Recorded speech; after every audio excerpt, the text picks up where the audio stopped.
Ça a révélé quand même le piètre état de notre industrie.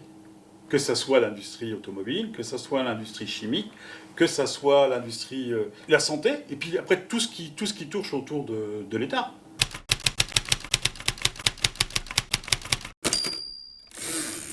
Toute la politique qui a été menée depuis ces 30 dernières années, même pour ne pas remonter un peu plus loin, depuis 1983, avec le changement libéral des socialistes, ben on voit bien que quand on arrive devant le pied du mur et que là on retrouve quelque chose, et ben on se retrouve tout nu.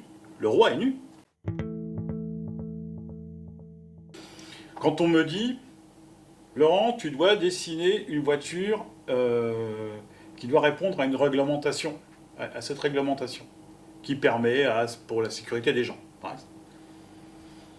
Moi, je dessine ça, mais en même temps, on me dit, on ne te donne pas les moyens, tu dois faire des pièces qui ne répondent pas à la réglementation. Moi, j'ai la volonté de dessiner quelque chose de propre, et l'entreprise, ou la société, parce que ça va aussi, me donne pas les moyens de dessiner ce que je veux. C'est frustrant. Injonction contradictoire. Tu dois faire, pour garantir le free cash flow, je reviens à Renault, pour garantir la marge opérationnelle, on va réduire tes outils, mais à côté de ça, tu dois faire un travail le mieux possible, pas le mieux possible, le mieux, parce que il n'y a pas de mieux possible, tu dois toujours faire mieux, tu dois toujours performer, tu dois toujours aller plus loin, individuellement. Et on te donne toujours des objectifs qui vont plus loin. Alors maintenant, on a trouvé une combine, maintenant on ne met plus de manager, on dit vous êtes responsable de votre truc. On ne vous donne pas les outils, mais c'est vous qui êtes responsable, c'est le salarié qui est responsable. Nous, c'est pas l'entreprise elle n'est pas responsable. Vous êtes juste assis. Vous dites, bah voilà, si vous savez le faire, vous savez pas, si vous savez pas le faire, bah c'est pas bien grave, vous vous ferez taper sur les doigts, mais voilà. C'est la méthode agile. L'avenir de Renault, et l'avenir pour moi, pas que de Renault, mais de l'industrie automobile en général, elle est populaire et renouvelable, pour faire court. Faire rouler une armoire normande, ça n'a aucun sens. Ça n'a aucun sens mécanique, mais ça n'a aussi aucun sens social, ça n'a aucun sens environnemental. Là, aujourd'hui, à votre micro, je retends la main à tous les écologistes qui veulent bien venir discuter de comment on peut concilier les usines et les petits oiseaux. Et pour moi, c'est pas deux choses radicalement différentes. On peut travailler ensemble et arriver à quelque chose.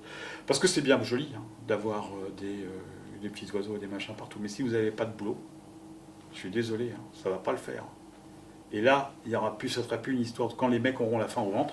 Bah, quand on aura la faim au ventre, on en reparlera. J'ai ma fille qui travaille sur le 19e siècle aujourd'hui. On a les dernières révolutions, c'est qui trinque. C'est pas les bourgeois, c'est pas ceux qui ont de la thune. C'est toujours les ouvriers. Et jusqu'à encore pas si longtemps que ça. Ça pourra devenir de la base, oui, mais organisé. Parce qu'on a vu en France, on a eu les gilets jaunes. Alors, il y a du bon, mais il y a aussi du mauvais. Et puis, ce qui ressort dans ce genre de choses qui ne sont pas forcément... il n'en sort jamais rien, clairement. On a beaucoup de signes aujourd'hui qui montrent qu'on a beaucoup de miroirs aux alouettes, on a beaucoup d'effets d'annonce qui peuvent croire qu'on va sur le bon chemin. Comme on dit, l'enfer est pavé de bonnes intentions. Il va nous emmener plutôt dans un monde d'après qui sera pire que le monde d'avant. Voilà, c'est la seule crainte. Si je peux juste le dire aux gens qui m'écoutent, je dis soyez vigilants. Ne restez pas enfermés juste dans vos réseaux sociaux, avec juste à parler entre vous. Élargissez, allez discuter avec les gens.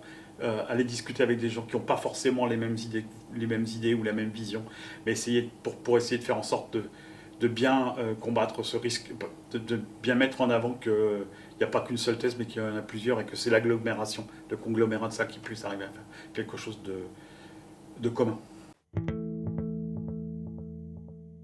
D'avoir une vraie communauté européenne au sens littéral du terme, et pas un assemblage de briques et de brocs qui, dès qu'il y a au moindre coup de Trafalgar, tout le monde se sauve dans tous les côtés.